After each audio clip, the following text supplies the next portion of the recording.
অনেকে হজ বা ওমরা করে এসেও আবার সুদ ঘুষ দুর্নীতিতে জড়িয়ে পড়েন। ইসলামের দৃষ্টিতে এদের অবস্থান কি?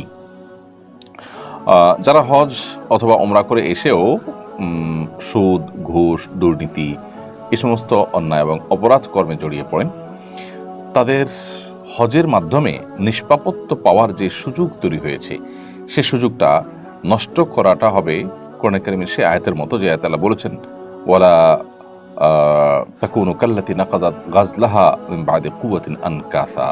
তোমার সেই নারীর মতো হয়েও না যে নারী অনেক কষ্ট করে সারাদিন রশি পাকিয়ে রশির মাথায় গিরা দিয়ে যখন পাকটাকে হেফাজত করবেন তখন তিনি পাক ছেড়ে দিলেন, তখন তার সারাদিনের যে পাক রশি পাকিয়ে পাকিয়ে এটাকে যে রশির পর্যায়ে এনেছেন সেটা নষ্ট হয়ে গেল।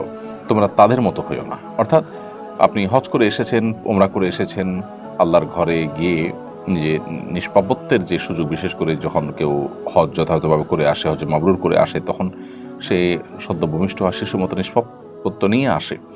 তো সেটা আসার পর আবার যদি অপরাধ কর্মে জড়িয়ে পড়ে মানুষ, তাহলে কেমন যেন ওই যে রশির পাক দিতে দিতে গিয়ে একেবারে মাথায় শুধু বাঁধা বাকি, ওই সময় ছেড়ে দিয়ে পাক পুরো রশিটাকে নষ্ট করার মতো হয়ে যায়। এটা খুবই দুর্ভাগ্যজনক এবং এটা আত্মঘাতী কাজ।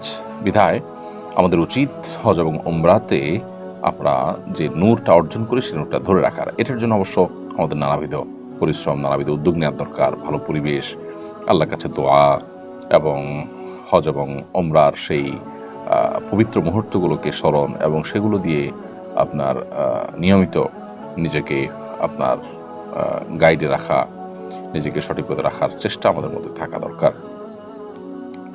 বাকি কেউ যদি গুনাহে লিপ্ত হয়ে যায়, এর মানে এই না যে তিনি ইসলাম থেকে খারিজ হয়ে গেছেন। তার আবারও কাউন্সেলিংয়ের মাধ্যমে, তার আবারও ইমানের নূর হাসিল করার মাধ্যমে মূল জায়গায় ফিরে যাওয়ার চেষ্টা করা দরকার।